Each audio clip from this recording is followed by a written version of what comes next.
दोस्तों स्वागत है आप सबका इनकम टैक्स के कौन है वीडियो में। इनकम फ्रॉम हाउस प्रॉपर्टी को हम लोग इस वीडियो से स्टार्ट करेंगे, जो कि सेकंड हेड होता है आपका ग्रॉस टोटल इनकम के अंडर में। जैसे अगर मैं बात करूं ग्रॉस टोटल इनकम की, पहले भी मैंने आपको ये चीज़ बताई थी।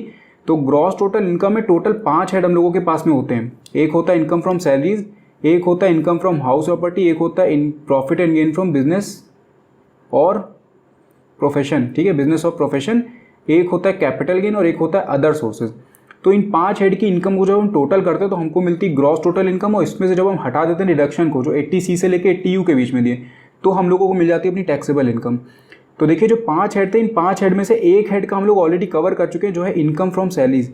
मेरे ख्याल से मैंने 16-17 वीडियोस इस पर बनाए थे, और सारे वीडियोस एक सीक्वेंस में पड़े हुए। इसमें रिटायरमेंट वाला पार्ट भी और बिफोर रिटायरमेंट वाला पार्ट भी, मतलब ग्रेचुटी पेंशन जो रिटायरमेंट में आता है वो भी मैंने डिटेल में सब कवर किया है। तो अगर आप चाहें तो जाकर के मैं प्लेलिस्ट इसकी डाल दूंगा, इनकम टैक्स की प्लेलिस्ट, ठीक है, उसका लिंक मैं डाल दूंगा इस वीडियो के डिस्क्रिप्शन में। आप जाएंगे अगर प्लेलिस्ट में तो आपको वहाँ पर मिल जाएगी, सारे वीडियो सीक्वेंस में पड़े हुए हैं, तो आपका पूरा चैप्टर वहाँ पर कवर हो जाएगा। अभी यहाँ से हम लोग स्टार्ट करने जा रहे हैं अपना इनकम फ्रॉम हाउस प्रॉपर्टी। बहुत छोटा सा बहुत सिंपल चैप्टर होता है, मतलब पूरे इनकम टैक्स में 5 हेड में अगर आप देखेंगे तो सबसे सिंपल हम लोगों का जो होता है वो इनकम फ्रॉम हाउस प्रॉपर्टी होता है। छोटी मोटी कुछ कंडीशन है, उनको ध्यान रखिए, आपकी पूरा का पूरा है जो क्वेश्चन हो आराम से वहाँ पर बन जाएगा एग्जाम में। तो इसको हम लोग स्टार्ट करेंगे। ये वाला जो वीडियो होगा ये इंट्रोडक्शन वीडियो होगा इसका। इसके बाद फिर हम लोग नेक्स्ट वीडियो से कंप्यूटेशन स्टार्ट करेंगे इनकम फ्रॉम हाउस प्रॉपर्टी का, मतलब taxable income from house property का कंप्यूटेशन हम लोग नेक्स्ट वीडियो से यहाँ पर स्टार्ट करेंगे। तो चलिए फिर स्टार्ट करते हैं। अब देखिए जो हम लोगों का इनकम फ्रॉम हाउस प्रॉपर्टी होता है ये कवर होता है फ्रॉम सेक्शन 22 से लेकर के सेक्शन 27 के बीच में। बहुत सिंपल सा है। सेक्शन 22 में हम लोगों को बेसिस ऑफ चार्ज की बात बताई गई, फिर 23 में हम लोगों को एनुअल वैल्यू के डिटर्मिनेशन की बात बताई जाती है, 24 में डिडक्शन आ जाता है, 24 में interest not deductible, unrealised rent. तो ये सारे मैंने लिस्ट दे दी। अगर आप याद नहीं भी करते तो जैसे जैसे हम लोग प्रोग्रेस करते जाएंगे आगे वीडियोस में, आपको ये सेक्शन यहाँ पर याद होते जाएंगे, और मैं सेक्शन वाइज ही सारे टॉपिक यहाँ पर लेकर के चलूंगा, ताकि अगर मान लीजिए आप ऑब्जेक्टिव क्वेश्चन कर रहे हो तो वहाँ पर आपको याद रहे कि कौन से सेक्शन में कौन से टॉपिक को कवर किया जाता है। अगर इंपॉर्टेंट की बात करें यहाँ पर, जिससे आपको अगर मान लीजिए आप न्यूमेरिकल सॉल्व करो तो न्यूमेरिकल आपको मिलेगा यहाँ पर सेक्शन 23 में और सेक्शन 24 में, ठीक है। सेक्शन 23 में भी आपका जो एनुअल वैल्यू होता है डिटर्मिनेशन, उसमें ये बिल्डिंग लेट आउट का ये होता है, और एक इसका, इसमें तो कुछ खास नहीं होता, लेकिन यही आपका न्यूमेरिकल टॉपिक होता है। और साथ में जो डिडक्शन होती है ये हम लोगों की न्यूमेरिकल होती है। तो अगर आपने ये आप पढ़ लिया ये पूरा इतना, तो मान के चलिए कि आपका 90% जो टॉपिक है वो यहीं पे चैप्टर पूरा का पूरा खत्म हो गया। इसके बाद अगर हम बात करें, देखिए इनकम फ्रॉम हाउस प्रॉपर्टी हम लोग पढ़ रहे हैं, इनकम फ्रॉम हाउस प्रॉपर्टी। तो यहाँ पर हाउस प्रॉपर्टी की इनकम आप ये समझेंगे कि अगर डायरेक्टली मैं बोलूँ तो हम लोगों के दिमाग में आती है कि जो रेंटल इनकम हो रही है, जो रेंट से हम लोगों को इनकम हो रही है, वही हमारी क्या है, इनकम है फ्रॉम हाउस प्रॉपर्टी। सपोज अगर आप साल में 3 लाख रुपए कमाते हो, 3 लाख रुपए आपने रेंट से कमाए, तो ये आपकी इनकम हो गई यहाँ पर। तो अब ये 3 लाख रुपए अगर हम लोगों की इनकम हो गई डायरेक्टली हाउस प्रॉपर्टी से, तो हम लोग इसी पे क्यों नहीं, हम लोग इतना पूरा चैप्टर क्यों पढ़ रहे हैं, सारे सेक्शन डिडक्शन ये सब क्यों पढ़ रहे हैं। तो आपको अगर याद हो तो जब हम लोगों ने सैलरीज चैप्टर पढ़ा था, तो सैलरीज हम लोग पहले वहाँ पर ग्रॉस सैलरी निकालते थे, जिसमें हम लोग अपने टैक्सेबल अलाउंसेस, टैक्सेबल परक्यूजिट, ठीक है, और भी कई चीज़ हम लोग ऐड करते थे, प्रोविडेंट फंड का पैसा, ग्रेचुटी का, पेंशन का, लीव का, ये सब हम लोग टैक्सेबल पार्ट ऐड करते थे। इसके बाद फिर हम लोग डिडक्शन इसमें से लेस करते थे, जो कि सेक्शन 16 के अंदर दी रहती थी। उसके बाद हम लोगों को मिलती थी अपनी टैक्सेबल सैलरी वहाँ पे, ठीक है। तो इतना ईजी नहीं होता है कि मतलब एकदम आपने तुरंत के तुरंत आपने 3 लाख रुपये का रेंट कमाए तो इस पर आप टोटल आराम से टैक्स वहाँ पर दे दोगे। आपको कुछ यहाँ पर देखनी पड़ेगी वैल्यू, कि कितनी वैल्यू निकल ली, कितनी क्या निकल ली। तो ये सब पहुँचने का इस पर रास्ता होता है। जैसे अगर मैं बात करूँ इसकी हाउस प्रॉपर्टी की, तो यहाँ पर आपको देखिए एक फेयर रेंट दिया रहता है। अभी डिटेल में जाने की जरूरत नहीं है, अभी मैं बस एक आइडिया दे रहा हूँ कि क्या क्या चीज़ें आपको करनी पड़ेंगी। फेयर रेंट होता है, फिर उसके बाद म्यूनिसिपल वैल्यू होती है, फिर स्टैंडर्ड रेंट होता है, फिर एक्चुअल रेंट आपने जो रिसीव किया 3 लाख रुपये का वो होता है। इनको कंपेयर करके आप निकालते हो अपनी ग्रॉस एनुअल वैल्यू, ठीक है। इस ग्रॉस एनुअल वैल्यू से फिर आप टैक्सेस वगैरह लेस करके फिर आप पहुँचते हो एनुअल वैल्यू पे, और एनुअल वैल्यू में से फिर आप अपने डिडक्शन लेस करते हो, तब आप पहुँचते हो अपनी taxable income from house property से। तो ये पूरा प्रोसेस है, पूरे प्रोसेस के गुजरने के बाद तब आपको यहाँ पर टैक्सेबल इनकम मिलती है हाउस प्रॉपर्टी की। लेकिन इतना भी कॉम्प्लिकेटेड नहीं है, बहुत सिंपल होता है। जैसे मैंने स्टार्टिंग में आपसे कहा कि 2-3 कंडीशन है, 2-3 कंडीशन को अगर आप समझ गए तो आपका ये पूरा चैप्टर वहीं पर खत्म हो जाता है। बहुत सिंपल चैप्टर है, और अगर आप पढ़ेंगे तो आपको खुद पता चलेगा कि जो 5 हेड है उनमें 5 हेड में से सबसे सिंपल चैप्टर अगर कोई है तो वो हाउस प्रॉपर्टी का होता है। तो अब ये मैंने सेक्शन की लिस्ट दे दी, आपको याद करने की जरूरत नहीं है, इसी के हिसाब से हम लोग यहाँ पर कवर करते चलेंगे। तो जो जो कंप्लीट होता जाएगा उसको मैं अलग तरीके से आपको मेंशन करता रहूँगी कि ये सारे सेक्शन हम लोग कवर कर चुके हैं। कोई भी चीज़ हम लोग यहाँ पर एक भी पॉइंट यहाँ पर छोड़ नहीं रहे इस चैप्टर का, थ्योरी हो न्यूमेरिकल हो, सब कुछ हम लोग यहाँ पर कवर करने वाले। तो सबसे पहले यहाँ पर हम लोग स्टार्टिंग करेंगे अपनी बेसिस ऑफ चार्ज से, ठीक है। अब देखिए यहाँ पर सबसे पहले जो हम लोग सेक्शन 22 की बात करें जो कि बेसिस ऑफ चार्ज है, तो बेसिस ऑफ चार्ज मैंने आपको पहले बताया कि under the head income from house property the basis of charge is annual value, मतलब इसी एनुअल वैल्यू पे आपका डिडक्शन लेस करके टैक्स कटता है। तो बेसिस ऑफ चार्ज का ये मतलब होता है कि किस बेस पे आपका टैक्स चार्ज होगा। तो एनुअल वैल्यू जो आप निकालो, जैसे अभी हम लोगों ने देखा कि ग्रॉस एनुअल वैल्यू निकलती, उसके बाद फिर एनुअल वैल्यू निकलती, इस एनुअल वैल्यू में से फिर हम लोग डिडक्शन कुछ माइनस करके इस पे हम लोग टैक्स चार्ज करते हैं। तो बेसिस जो होगा वो हमेशा हाउस प्रॉपर्टी में याद रखा कि एक एनुअल वैल्यू होता है, इसको याद रखिए क्योंकि एग्जाम में आपसे ऑब्जेक्टिव अगर आप कर रहे हो तो वो पूछ सकते हैं what is the basis of charging income from house property, तो वहाँ पर एनुअल वैल्यू जो होती है हाउस प्रॉपर्टी की वही होती है। दूसरी चीज़ यहाँ पर देखिए जो हाउस प्रॉपर्टी या प्रॉपर्टी की बात करी गई है उस प्रॉपर्टी का क्या मतलब होता है, ठीक है। हाउस का जैसे मतलब अगर आप समझें तो हाउस का मतलब सिर्फ घर नहीं होता है, जो आपका इंडिविजुअल घर है वो घर की बात नहीं हो रही, घर भी हो सकता है, बिल्डिंग हो सकती है, फ्लैट हो सकता है, पूरा का पूरा बिल्डिंग का फ्लोर हो सकता है, उन सबको हाउस प्रॉपर्टी के अंडर में ही काउंट किया जाता है। तो एनुअल वैल्यू तो बेसिस ऑफ चार्ज हो गई, लेकिन हाउस प्रॉपर्टी की जो बात हो रही है वो हाउस प्रॉपर्टी क्या क्या चीज़ों को इंक्लूड करके बनता है। तो सबसे पहले हाउस प्रॉपर्टी की कंडीशन देख लीजिए। पहली कंडीशन यहाँ पे दे रहा है consist of any building or land appurtenant there to, मतलब कोई बिल्डिंग हो सकती है या फिर कोई लैंड हो सकता है जो कि बिल्डिंग या घर से अटैच्ड हो। जैसे मान लीजिए कि ये घर अगर है, ठीक है, इस घर से सटी हुई एक आपने अपने गार्डन दे रखा है, ठीक है, इसी में आगे आपने कोर्टयार्ड बना रखा है, प्लेग्राउंड बना रखा है, तो जो घर है इस पे तो हो गई होगा। अब मान लीजिए आप घर को किराए पे चढ़ाते हो, तो आप घर को अगर किराए पे चढ़ा रहे हो तो आपने ये प्लेग्राउंड भी उसको दे रखा है, ठीक है, आपने मान लीजिए कोई पार्किंग की स्पेस उसको दे रखी है, तो ये सारी चीज़ों पे भी आप रेंट चार्ज करो। तो इसका प्लेग्राउंड का रेंट, जो पार्किंग आपने दे रखी है उसका रेंट, जो घर आपने दिया उसका रेंट, ये सारा का सारा आपका कवर होता है under the head house property के अंडर में। तो या तो बिल्डिंग हो या फिर अगर ज़मीन है तो वो उस जो बिल्डिंग या घर है उससे अटैच होनी चाहिए, उससे जुड़ी हुई होनी चाहिए। ऐसा नहीं कि घर यहाँ पर है और ये ज़मीन यहाँ पर है तो आप इसका जो रेंट चार्ज करो वो भी आप हाउस प्रॉपर्टी के अंदर यहाँ पर दिखा रहे हो। तो जो घर है उसी घर से ही अटैच होनी चाहिए, बस इतना ध्यान रखिए, बाकी आपको कोई भी चीज़ देखने की जरूरत नहीं। उसके बाद कुछ एक्सेप्शन यहाँ पर दी गई है, तो छोटी छोटी का एक्सेप्शन है। अगर कोई बिल्डिंग या स्टाफ क्वार्टर आपने लेट आउट किया हुआ है, ठीक है, तो वो आपका जो लेट आउट का होगा वो आपका एम्प्लॉयज़ को अगर आपने लेट आउट किया है वो बिजनेस इनकम के अंडर में आता है, ठीक है, ये आपका बिजनेस इनकम के अंदर में आता है और ये आपका जाएगा पीजीबीपी के अंडर में, यानी कि profit and gain from business or profession, ठीक है। आपने देखा होता जब हम लोगों ने सैलरीज पढ़ी थी तो वहाँ पर एम्प्लॉयर क्या करता था, रेंट फ्री हाउस दे देता था और कुछ अमाउंट वहाँ पर रिकवर भी करता था। तो उसी की बात की गई कि अगर आपने मान लीजिए अपने एम्प्लॉयज़ को या अपने स्टाफ को कोई क्वार्टर दे रखा है, लेट आउट कर रखा है कुछ नॉमिनल रेंट के उस पर, तो वो जो रेंट आप कमा रहे हो वो रेंट आपका हाउस प्रॉपर्टी के अंदर में चार्ज नहीं होगा, वो आपका रेंट जाएगा बिजनेस इनकम के अंडर में। दूसरे पॉइंट में यहाँ पे बोले building is let out to the authorities for locating bank, post office, police station. तो अगर आपने इन सब बिजनेसेस के लिए दे रखा, मान लीजिए कि आपने कुछ अथॉरिटीज़ को देखा है जिन्होंने बैंक ओपन कर दिया आपके उसमें बिल्डिंग में, ठीक है, या फिर आप उन्होंने पोस्ट ऑफिस खोल दिया, पुलिस स्टेशन खोल दिया, तो इनकी इनकम को भी हम लोग बिजनेस इनकम में काउंट करते हैं, ना कि उसमें हाउस प्रॉपर्टी के अंडर में। इसके बाद आती है बात कंपोजिट लेटिंग की। कंपोजिट लेटिंग का मतलब ये होता है कि आपने घर तो दिया ही साथ में, मतलब जो आपने लेट आउट किया वो घर तो किया ही है, घर के साथ में आपने कुछ फर्नीचर, कुछ और असेट भी यहाँ पर लेट आउट कर दिए। मान लीजिए आपने वॉशिंग मशीन दे दी, ठीक है, आपने टीवी दे दी, उसके बाद आपने फ्रिज दे दिया अपना, तो ये सारे फर्नीचर और असेट्स आपने वहाँ पर साथ में लेट आउट किए।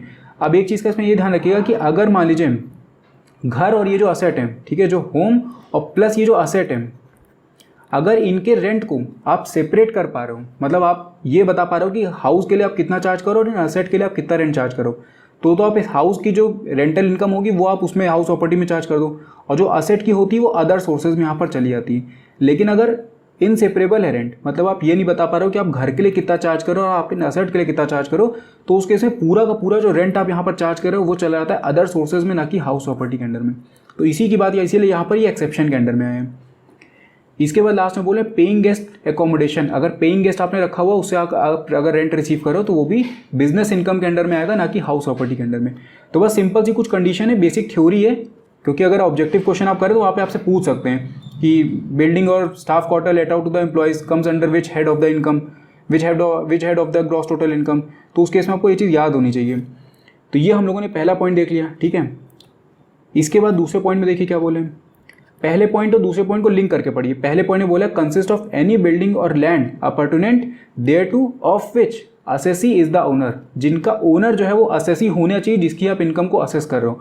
तो अब ओनरशिप को आप कैसे इस्टेब्लिश करोगे, तो ओनरशिप इस्टेब्लिश होती है रजिस्ट्री से, ठीक है, जिसके नाम पे उस घर की रजिस्ट्री होगी, जिसके नाम पे वो घर रजिस्टर्ड होगा उसी को हम लोग बोलेंगे ओनर, क्योंकि हम लोग उसी की इनकम को असेस करने वाले हैं। तो ओनर वही होना चाहिए जिसकी इनकम पे आप असेस कर रहे हो। दूसरी पॉइंट में यहाँ पे बोले in case of a mortgage it is the mortgagor and not the mortgagee. मान लीजिए ये इंसान था, ठीक है, ये बैंक के पास गया, इसने अपनी ज़मीन को या अपने घर को वहाँ पर मॉर्गेज करा दिया, गिरवी रख दिया, तो जो घर के पेपर हैं वो इनके पास चले गए। लेकिन एक चीज़ का ध्यान रखिएगा, ओनर अभी भी यही इंसान है, ना कि बैंक है। तो इस ओनर को ही यहाँ पर बोला जाता है मॉर्गेजर, मतलब जो जा करके अपनी ज़मीन को गिरवी रख रहा है, जो मॉर्गेज कर रहा है उसको बोला जाता है मॉर्गेजर, और जिसके पास में रखा जाता है गिरवी उसको बोला जाता है मॉर्गेजी। तो जब भी ये वाला मॉर्गेज वाला केस होगा तो उसमें मॉर्गेजर को ही ओनर बोला जाएगा, ना कि मॉर्गेजी को। इसके बाद आता है डीम्ड ओनर, ठीक है। अब डीम्ड ओनर क्या होता है, इसका डिस्कशन मैंने आगे किया हुआ है, सेक्शन 27 के अंडर में कवर होता है। तो डीम्ड ओनर का डिस्कशन आगे भी किया हुआ है, तो इसको अभी आप यहीं पे छोड़िए। और इसके बाद लास्ट पॉइंट में बोल रहे हैं which is not use for the purpose of assessees business or profession. क्योंकि अगर असेसी के बिजनेस या प्रोफेशन के लिए वो चीज़ यूज़ हो रही है, उस हाउस को यूज़ किया जा रहा है, तो फिर वो किस में आ जाएगा, PGBP के अंडर में, यानी कि profit and gain from business or profession. अब इसके बाद देखिए, अगर बात करें हम लोग डीम्ड ओनर की, जो भी मैंने आपसे कहा कि आगे बात करेंगे हम लोग, तो डीम्ड ओनर आपका कवर होता है सेक्शन 27 के अंदर में। डीम्ड ओनर देखिए क्या होते हैं, वो ऐसे ओनर होते हैं जो कि एक्चुअल में ओनर नहीं है, लेकिन कुछ ऐसी कंडीशन या कुछ ऐसे सिचुएशन ऐसी बन रही है कि उसकी वजह से हम लोग उनको ओनर यहाँ पर मान लेते हैं। यहाँ पर सबसे पहला पॉइंट देखिए, an individual who transfers any house property to his or her spouse without adequate consideration or not being a transfer in connection with an agreement to live apart or to a minor child not being a married daughter shall be deemed to be the owner of the house property transferred. मान लीजिए एक इंसान था, ठीक है, इस इंसान ने अपनी हाउस प्रॉपर्टी अपनी वाइफ को ट्रांसफ़र कर दी। अब 10 लाख की प्रॉपर्टी थी, अपनी वाइफ को उसने ट्रांसफ़र कर दिया और 1 लाख रुपए से चार्ज किए बस, या फिर मान लीजिए कुछ भी पैसा नहीं लिया, ऐसे ही ट्रांसफ़र कर दिया, गिफ्ट कर दिया अपनी वाइफ को। तो जब इनकम टैक्स की हम बात करते हैं तो ये चीज़ जब होती है तो इनकम टैक्स इसको देखता है कि टैक्स की चोरी की नज़र से। मतलब मान लीजिए कि ये जो इंसान था इसकी इनकम 9 लाख रुपए आ रही थी, अब 9 लाख रुपए आ रही थी, इसका मतलब ये अभी 20% वाले स्लैब में गिरने वाला था। इसको ये लगा कि अगर मैं हाउस प्रॉपर्टी की इनकम अपनी में ऐड कर लूँगा, रेंटल इनकम को, तो मेरी जो इनकम है वो 10 लाख को क्रॉस कर जाएगी। और 10 लाख क्रॉस करते आपको पता है कि कौन सा स्लैब होता है, 30% वाला स्लैब होता है। तो इसने क्या किया, अपनी वाइफ को ही हाउस प्रॉपर्टी ट्रांसफ़र कर दी, क्योंकि एक कंडीशन इसमें ये थी कि असेसी ओनर होना चाहिए, तो इसने ओनरशिप ही ट्रांसफ़र कर दी, इसने अपनी वाइफ को ओनर बना दिया। तो अब इसकी वाइफ की स्टार्टिंग से उसमें एसेस होगा, तो मतलब इसका जो टैक्स था 10% का वो इसने बचा लिया। तो अब जो इनकम टैक्स होता है, जो इनकम टैक्स लॉ है हमारा, वो इसको क्या करता है, इसको डीम्ड ओनर बना देता है। मतलब अगर किसी इंसान ने अपनी वाइफ को ट्रांसफ़र किया, अपने मान लीजिए अगर वाइफ अपने हस्बैंड को ट्रांसफ़र करती है, यहाँ पे इसीलिए स्पाउस वर्ड यूज़ किया गया है। तो अगर कोई अपने स्पाउस को ट्रांसफ़र करता है घर बिना किसी एडिक्वेट कंसिडरेशन के, तो उस केस में जिस इंसान ने उसको ट्रांसफ़र किया है, चाहे हस्बैंड हो चाहे वाइफ हो, जिसने भी ट्रांसफ़र किया है वो डीम्ड ओनर हो जाएगा, और उसी के उस पर हम लोग इनकम फ्रॉम हाउस प्रॉपर्टी को यहाँ पर कैलकुलेट करेंगे। इसके बाद ही बोले और not being a transfer in connection with an agreement to live apart. दूसरी चीज़ ये होती है कि मान लीजिए ट्रांसफ़र तो किया है, ये ट्रांसफ़र किसी कोर्ट के उसकी वजह से नहीं किया, ऑर्डर की वजह से नहीं किया। मान लीजिए कि डाइवोर्स होता है जब, तो डाइवोर्स के बाद में हस्बैंड या वाइफ जो भी कैपेबल होता है तो उसको अपने प्रॉपर्टी, अपने पैसे में से कुछ हिस्सा दूसरे उसको देना पड़ता है, अपने स्पाउस को। तो ये जो ट्रांसफ़र हो रहा है ये कोर्ट की वजह से नहीं हो रहा है, ये अपने विल पे कर रहा है ट्रांसफ़र, ठीक है। कोर्ट के कोई ऑर्डर की वजह से नहीं कर रहा, अपने विल पे कर रहा है। अगर कोर्ट के ऑर्डर की वजह से करेगा तब उस केस में जिस स्पाउस को ट्रांसफ़र कर रहा है वही ओनर वहाँ पर हो जाएगा। लेकिन अगर अपनी मर्जी से कर रहा है, वॉलंटरी कर रहा है, तो फिर उस केस में जो ट्रांसफ़र कर रहा है वही वहाँ पर डीम्ड ओनर हो जाएगा। और अपनी माइनर चाइल्ड को ट्रांसफ़र करें, लेकिन वो माइनर चाइल्ड कोई मैरिड डॉटर नहीं होनी चाहिए, ठीक है, क्योंकि मैरिड डॉटर के केस में फिर अलग चीज़ बन जाती है। तो मैरिड डॉटर नहीं होनी चाहिए, माइनर चाइल्ड कोई भी यहाँ पर हो सकता है। तो इस केस में जो भी ट्रांसफ़र करा उसको हम लोग बोल देंगे डीम्ड ओनर। इसके बाद सेकंड पॉइंट देखिए, सेकंड पॉइंट में बोले member of the cooperative society, company or an association of person to whom a building or its part is allotted or leased under a house building scheme of the society, company or association shall be deemed to be the owner of that property।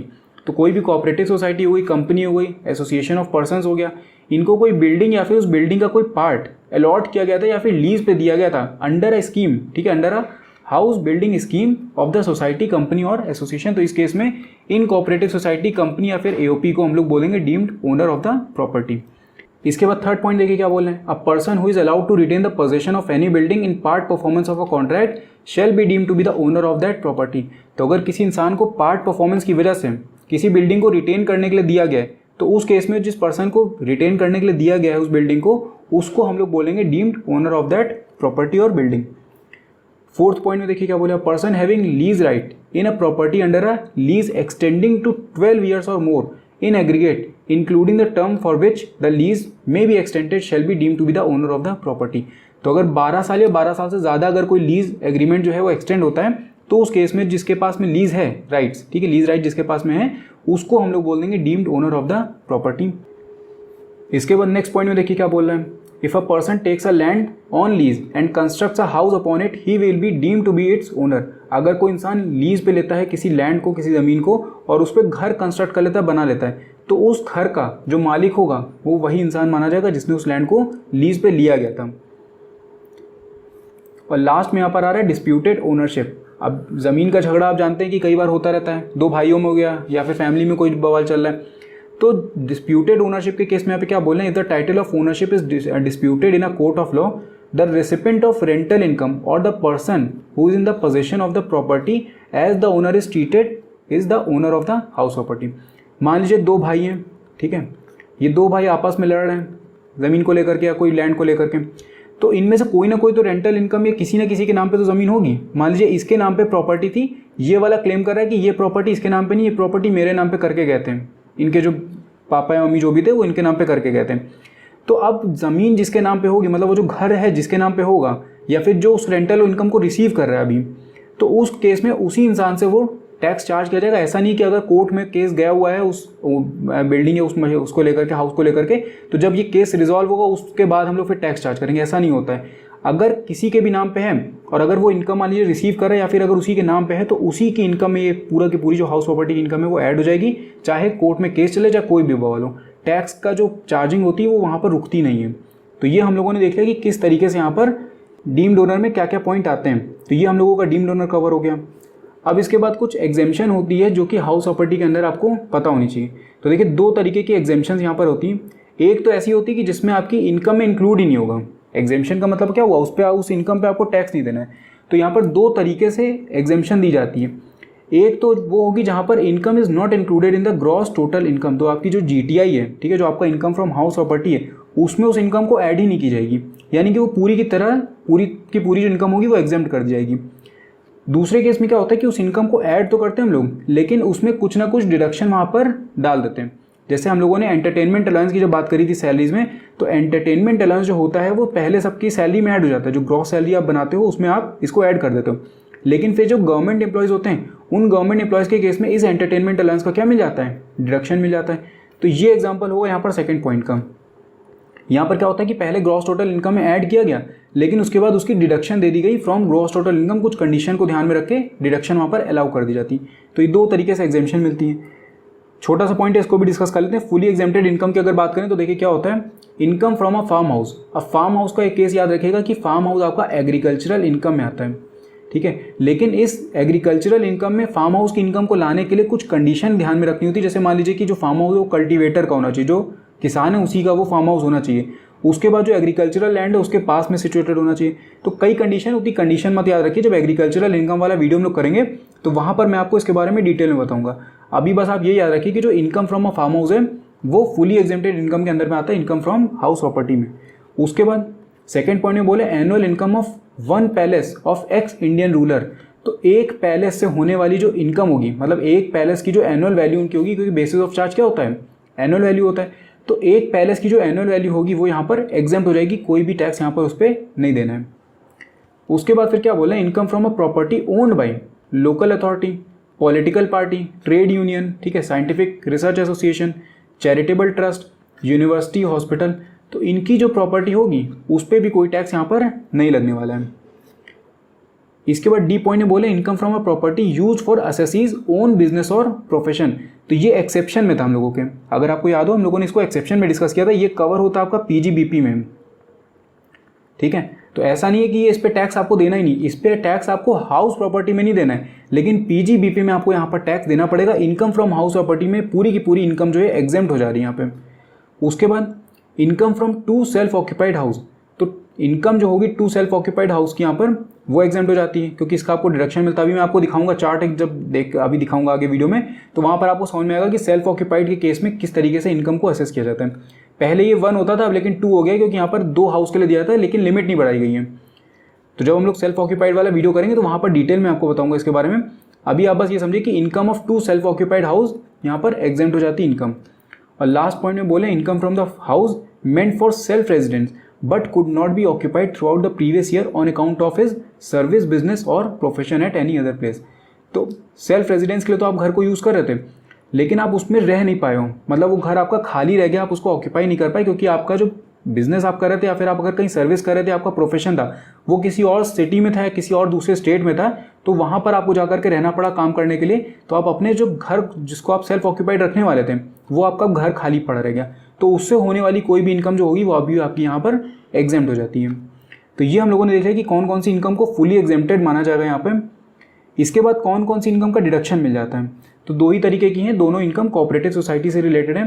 पहली वो बोल रहे हैं income of a cooperative society from letting of godowns और where houses, ठीक है, for storage of commodities meant for sale. और second point में यहाँ पे बोले income of a cooperative society from a house property, ठीक है। पहले जो इनकम थी वो लेटिंग थी किसकी, गोडाउन या फिर अगर वेयर हाउस उन्होंने लेट आउट किया हुआ है, तो उस केस में अगर उनको कोई इनकम हो रही है तो वो यहाँ पर उनको डिडक्शन उसका मिल जाएगा। दूसरे केस में अगर कोऑपरेटिव सोसाइटी को हाउस प्रॉपर्टी कोई मिली हुई है, तो उस केस में क्या होगा, उनकी जो इनकम है हाउस प्रॉपर्टी की वो डिडक्शन उसका क्लेम कर सकेंगे अगर उनकी ग्रॉस टोटल इनकम जो है वो एक्सीड नहीं कर रही है 20,000 से ज़्यादा, ठीक है। तो अगर जीटीआई उनकी 20,000 से ज़्यादा नहीं है तो फिर वो इस हाउस प्रॉपर्टी से होने वाली इनकम को डिडक्शन के उसमें क्लेम कर सकते हैं, मतलब पहले तो ऐड करेंगे उसके बाद उसका वो डिडक्शन यहाँ पर क्लेम कर सकते हैं। तो बहुत छोटा पॉइंट है, याद नहीं भी रखेंगे तो कोई दिक्कत नहीं, बस एक बार इसको आप रीड कर लीजिए। अगर आपको चाहिए होगा तो नोट्स में इसके दे दूंगा, आप बता दीजिएगा कमेंट में, मैं इसके नोट्स आपको दे दूंगा, नहीं तो बुक में आपको दिया हुआ है वही पॉइंट्स मैंने वहाँ से उठाए हुए। अब इसके बाद हम लोग कुछ और इंपॉर्टेंट पॉइंट डिस्कस कर लेते हैं। तो देखिए पहला पॉइंट यहाँ पे बोले income from a house property situated abroad. अगर किसी एक इंडियन सिटीजन की हाउस प्रॉपर्टी अगर मान लीजिए बाहर सिचुएटेड है फॉरेन में, तो उस केस में किस तरीके से टैक्सेबिलिटी होगी, तो यहाँ पर देखिए रेजिडेंशियल स्टेटस के हिसाब से होता है। तो अगर वो इंसान रेजिडेंट है, जैसे रेजिडेंशियल स्टेटस की अगर बात करें तो एक तो होता है रेजिडेंट, एक होता है नॉन रेजिडेंट। जैसे आपने एनआरआई सुने होंगे तो वो नॉन रेजिडेंट होते हैं, तो एक रेजिडेंट हो गया, ठीक है, और एक वो हो गया नॉन रेजिडेंट हो गया। तो जो रेजिडेंट होते हैं उन रेजिडेंट के केस में क्या होता है कि उनकी अगर प्रॉपर्टी मान लीजिए फॉरेन में भी सिचुएटेड है, उससे वो रेंटल इनकम अर्न कर रहे हैं, तो वहाँ पर उनकी जो वो उससे इनकम हो रही है वो यहाँ पर इंडिया में टैक्स उस पर चार्ज होगा इनकम फ्रॉम हाउस प्रॉपर्टी के अंडर में। लेकिन अगर वो नॉन रेजिडेंट तो फिर अलग केस हो जाता है, फिर इनकम को हम लोगों को देखना पड़ेगा कि किस तरीके से वहाँ फॉरेन में चार्ज हो रहा है कि यहाँ इंडिया में उस पर चार्ज करना है, तो वो एक अलग केस हो जाएगा। आपको बस ये याद रखना है कि रेजिडेंट अगर है तो रेजिडेंट की जो इनकम हो रही है हाउस प्रॉपर्टी से जो कि बाहर सिचुएटेड है इंडिया से, वो इनकम फ्रॉम हाउस प्रॉपर्टी के अंदर ही टैक्सेबल होगी यहाँ पे। इसके बाद देखिए नेक्स्ट पॉइंट आता है प्रॉपर्टी ओन्ड बाय को-ओनर्स। ये आपका कवर होता है सेक्शन 26 के अंडर में। तो प्रॉपर्टी ओन्ड बाय को-ओनर्स में ये मतलब होता है कि कभी जब एक ही प्रॉपर्टी को 2 या 2 से ज़्यादा लोग अगर ओन करते हैं तो उस केस में आप कैसे उनकी जो टैक्सेबल इनकम है वो निकालोगे, मतलब किसके हिस्से में कितनी इनकम जाएगी। तो हमेशा याद रखिएगा कि जब भी को-ओनर्स वाला केस होता है तो वहाँ पर क्या होता है कि हम लोग जब ये वाला घर है मान लीजिए, ठीक है, इसको 2 लोग ओन कर रहे हैं, तो अब इस घर की जो आप टैक्सेबल इनकम नॉर्मल तरीके से कैलकुलेट करते हो वो टैक्सेबल इनकम आप यहाँ पर कैलकुलेट करोगे नॉर्मल तरीके से जैसे आप कैलकुलेट करते हो। तो ये मान लीजिए कि 2 लाख रुपए निकल करके आई। अब क्या होगा, ये जो 2 लोग हैं इनका शेयर देखा जाएगा कि इनका घर में कितना शेयर है, तो जितना भी शेयर जिसका होगा उसके हिसाब से 2 लाख रुपए की जो इनकम है वो यहाँ पर बढ़ जाएगी। मतलब दोनों के हिस्से में अलग अलग इनकम ऐड होगी, ऐसा नहीं कि दोनों के साथ में मिला करके ऐड होगी, दोनों के हिस्से में अलग अलग यहाँ पर इंडिविजुअल की तरह इनकम को ऐड किया जाएगा। अगर मान लीजिए कि इनका इक्वल शेयर होता है तो हर इंसान के मतलब दोनों के उसमें शेयर में 1-1 लाख रुपए यहाँ पर ऐड होगा। तो यही चीज़ यहाँ पर बोलेगी, जैसे देखिए आप where a property is owned by 2 or more persons jointly and their respective shares are definite and ascertainable, मतलब उनका जो शेयर है घर में वो डेफिनेट है और असरटेन कर सकते हैं, आप उसको कंप्यूट कर सकते हैं। Income from such property shall not be assessed on such persons as an association of persons but the share of each such person from the house property shall be included in his respective total income, ठीक है। जितना share taxable income उनका होगा उसी taxable income को हम लोग उनके शेयर में ऐड कर देंगे यहाँ पे। इसके बाद क्या बोल रहे हैं, if any portion of the house belonging to the co-owner is occupied by him for his own residence, मतलब सेल्फ ऑक्यूपाइड अगर होता है, that portion will be treated as self occupied house and its annual value shall be nil. तो self occupied के case में हमेशा जो annual value होती है वो निल हो जाती है, क्योंकि वहाँ से आपको कोई इनकम नहीं हो रही। तो जब इनकम नहीं हो रही तो टैक्स किस पे दोगे आप, ठीक है। मान लीजिए आप अगर खुद उसमें घर में रह रहे हो तो अब अगर आप खुद उसमें घर पे रह रहे हो, आप सेल्फ ऑक्यूपाई करके बैठे हुए हो, तो कोई आपको उसमें से रेंटल इनकम हो रही है, तो रेंटल इनकम अगर नहीं हो रही तो फिर आप उस पर टैक्स किस चीज़ का दोगे? तो वहाँ पर एनुअल वैल्यू जो होती है वो नील हो जाती है। इसका मतलब ये है कि जो पूरा का पूरा होगा, पूरी इनकम वो एग्जेम्प्ट हो जाती है। जैसे यहाँ पे देखिए लिखा है, it will be exempt from tax and each co-owner will be allowed a deduction of ₹30,000 or ₹2 lakh on account of interest on loan for house property. अब ये चीज़ क्या है, अभी मैं आपको दिखा रहा हूँ। अभी मैंने एक चार्ट आगे वीडियो में दिया हुआ है, उस चार्ट में मैंने इसके बारे में बताया। इसके बाद तीसरा पॉइंट आता है हम लोगों का भाई कंपोजिट रेटिंग का। ठीक है, कंपोजिट रेंट अगर आपने दिया हुआ है तो इलेक्ट्रिसिटी हो गई, कूलर हो गया, lift, water pump, water tax. ठीक है, तो ये फैसिलिटीज़ भी अगर आपने दे रखी, इनका रेंट अगर आप चार्ज करो उनसे, तो अभी मैंने आपको पहले ही बताया कि घर के साथ में अगर कोई एसेट आपने दिए हुए हैं या फिर अगर आप और भी चीज़ों के रेंट चार्ज कर रहे हो, ठीक है, मान लीजिए कि वाटर पंप का आपने उस पर रेंट लगा रखा है, ठीक है, लिफ्ट अगर आपने उसमें बिल्डिंग में लगा रखी तो उसका आप उनसे चार्ज ले रहे हो, तो ये जितनी भी फैसिलिटीज़ हैं अगर इनका जो अमाउंट है वो अगर आप असर्टेन कर सकते हो, उस रेंट से अलग निकाल के रख सकते हो तो ठीक है। लेकिन अगर आप उसको नहीं निकाल सकते हो तो वो पूरा का पूरा अदर सोर्सेज में यहाँ पर टैक्सेबल हो जाता है। जैसे ये देखें, if a building is let out to a person along with other facilities, example electricity, cooler, lift, water pump, water tax etcetera, for a composite rent and if the rent of the building can be separated from the rent of such facilities, the two rents will be separated and that belonging to the building only will be taxed under the head house property. मतलब जो building से related होगा वो house property में जाएगा और जो दूसरा हो जाता है वो अदर सोर्सेज में यहाँ पर कैलकुलेट हो जाता है। लेकिन अगर मान लीजिए if the composite rent can not be split up, it will be taxed under the head income from other sources. तो मैंने आपसे पहले भी बताया था ये चीज़ कि अगर आप उसको रेंट को सेपरेट नहीं कर पा रहे हो, आप ये नहीं बता पा रहे हो कि आप घर के लिए कितना चार्ज करो, आप इन फैसिलिटीज़ के लिए कितना चार्ज करो, तो पूरा का पूरा जो रेंट आपने रिसीव किया है वो अदर सोर्सेज के अंदर में यहाँ पर टैक्सेबल हो जाता है। लेकिन अगर सेपरेट कर पा रहे हो तो कोई दिक्कत ही नहीं, बिल्डिंग का हाउस प्रॉपर्टी में डाल दो और जो बाकी की फैसिलिटीज़ और असेट दी हुए हैं आपने वो आप अदर सोर्सेज में उठा के डाल दो। तो ये होता है कंपोजिट रेंट। अब देखिए यहाँ पर जो हाउस प्रॉपर्टी की हम बात करते हैं, तो हाउस प्रॉपर्टी को हम लोग बेसिकली दो कैटेगरी में बांट करके पढ़ते हैं। एक होता है आपका लेट आउट और एक होता है आपका सेल्फ ऑक्यूपाइड। मतलब अगर आपने अपनी हाउस प्रॉपर्टी को किराए पे चढ़ाया हुआ है तो इस किराए से होने वाली इनकम पे जो आप टैक्स दोगे वो आपका अलग से असेस होता है, और जो सेल्फ ऑक्यूपाई का केस होता है ये थोड़ा सा अलग हो जाता है। यहाँ पर आपका डिडक्शन आपको मिलती है एक तरीके से। तो देखिए पहले हम लोग बात कर लेते हैं लेट आउट की। तो यहाँ पर देखिए क्या लिखा है, computation of taxable income from let out house property. तो किस तरीके से आप अपनी लेट आउट हाउस प्रॉपर्टी की इनकम को कैलकुलेट करते हैं, तो ये चीज़ यहाँ पर दी हुई है, पूरा चार्ट है। अब ये आपको अभी इतना याद करने की ज़रूरत नहीं है क्योंकि इसकी बात हम लोग डिटेल में आगे वीडियोज़ में करने ही वाले हैं। बस आप एक आइडिया ले लीजिए कि किस तरीके से आप एनुअल वैल्यू को कैलकुलेट करोगे, किस तरीके से आप डिडक्शन वहाँ पर लेस करोगे। तो सबसे पहले देखिए आप ग्रॉस एनुअल वैल्यू निकालते हो, जो भी मैंने आपको स्टार्टिंग में बताया वीडियो के। इसके बाद आप अपने जो म्यूनिसिपल टैक्सेस, मान लीजिए वाटर टैक्स, हाउस टैक्स, ये सब पे किया तो वो आप लेस करोगे। कोई अनरियलाइज रेंट है, रेंट आपका चोरी करके आपका किराएदार चला गया तो वो आप लेस करोगे। ये सब करने के बाद आपको मिलती एनुअल वैल्यू। ठीक है, इस एनुअल वैल्यू में से फिर आप डिडक्शन लेस करते हो जो कि आपको दिए हुए थे किसमें, सेक्शन 24 के अंडर में, जिसमें आपका आता है 30% का एक स्टैंडर्ड डिडक्शन। ठीक है, उसके बाद फिर इंटरेस्ट ऑन लोन का हम लोग डिडक्शन लेस करते हैं। तो ये सारे जितने भी डिडक्शन इनको भी हम लोग डिटेल में आगे डिस्कस करेंगे। अभी जो नेक्स्ट वीडियो होगा उसमें हम लोग डिटर्मिनेशन ऑफ इसकी एनुअल वैल्यू की बात करने वाले हैं। ठीक है, तो इस तरीके से आप निकालते हो अपना लेट आउट हाउस प्रॉपर्टी की वैल्यू को। और ग्रॉस एनुअल वैल्यू निकालने का भी एक प्रोसेस होता है, जैसे फेयर रेंट को कंपेयर करते हो म्यूनिसिपल वैल्यू से, फिर स्टैंडर्ड रेंट, फिर एक्चुअल रेंट। तो ये सबकी बात हम लोग आगे वीडियो में करने वाले हैं। अगर बात करें देखिए सेल्फ ऑक्यूपाइड की, तो सेल्फ ऑक्यूपाइड में कोई भी आपको इनकम नहीं हो रही वहाँ पे, तो ग्रॉस एनुअल वैल्यू जो होती है वहाँ पर वो नील हो जाती है। इसके बाद टैक्सेस आपने जो दिए हैं वो आप टैक्सेस यहाँ पर डिडक्ट नहीं कर सकते। सेल्फ ऑक्यूपाइड के केस में टैक्सेस आप डिडक्ट नहीं कर सकते, एनुअल वैल्यू आपकी यहाँ पर नील निकल के आती, मतलब जीएवी भी नील और एनुअल वैल्यू भी यहाँ पर नील हो जाती है आपकी। इसके बाद आपको फ़ायदा बस एक चीज़ का ये मिलता है कि आपको यहाँ पर डिडक्शन मिल जाते हैं, लेकिन 30% वाले standard deduction he, interest on loan का यहाँ पर डिडक्शन मिलता है। तो जो मैंने आपको कहा कि अभी 30,000 और 2 लाख रुपए, इन दोनों में से कोई एक डिडक्शन आप क्लेम कर सकते हो, या तो 30,000 रुपये का या 2 लाख रुपए का। इन दोनों को देखिए यहाँ पर नील था, तो आपने जब डिडक्शन क्लेम किया तो आपका नेगेटिव वैल्यू आती है यहाँ पे। हमेशा सेल्फ ऑक्यूपाइड के केस में आपको नेगेटिव यहाँ पर इनकम देखने को मिलेगी, और इस नेगेटिव इनकम को हम लोग बोलते हैं loss from self occupied house property. और इस लॉस को आप सेट ऑफ कर सकते हो आगे, मतलब अदर हेड में जो आपको इनकम हो रही है उस इनकम से आप इस लॉस को सेट ऑफ कर सकते हो। तो ये फ़ायदा इसमें सेल्फ ऑक्यूपाइड के केस में मिल जाता है। तो ये जितने भी टॉपिक हैं अभी हम लोगों ने बस थ्योरी डिस्कस करी है, और वो भी बहुत ज़्यादा डिटेल में आपको जाने की जरूरत नहीं है। नेक्स्ट वीडियो से फिर हम लोग अपने एनुअल वैल्यू के कैलकुलेशन को स्टार्ट करेंगे। देखिए यहाँ पर हम लोगों ने जो कंप्लीट कर लिया उसको मैंने येलो कर दिया है। तो ये सेक्शन 22 यानी कि बेसिस ऑफ चार्ज हमने कवर कर लिया है। उसके बाद सेक्शन 27 डीम्ड ओनर और सेक्शन 26 प्रॉपर्टी ओन्ड बाई को-ओनर्स। तो ये थ्योरी वाले टॉपिक थे, ये हम लोगों ने कवर कर लिए। नेक्स्ट वीडियो काफ़ी इंपॉर्टेंट होने वाली, जहाँ पर हम लोग डिटर्मिनेशन सीखेंगे एनुअल वैल्यू का, ठीक है, सेक्शन 23 के अंदर में बिल्डिंग लेट आउट, ठीक है, उसके बाद फिर सेल्फ ऑक्यूपाइड और उसके बाद फिर इसका डिडक्शन की हम लोग बात करेंगे। तो नेक्स्ट वीडियो से फिर अब हम लोग एनुअल वैल्यू का कैलकुलेशन स्टार्ट करने वाले हैं। इस वीडियो से रिलेटेड अगर आपका कोई डाउट हो तो आप कमेंट करके मुझसे पूछ सकते हैं। बाकी अगर वीडियो पसंद आया हो तो उसको लाइक करना मत भूलिएगा, साथ में चैनल को सब्सक्राइब जरूर कर दीजिएगा, क्योंकि नेक्स्ट वीडियो से फिर हम लोग अपना computation of taxable income start करने वाले हैं। मैं मिलता हूँ फिर आपसे नेक्स्ट वीडियो में। Thank you.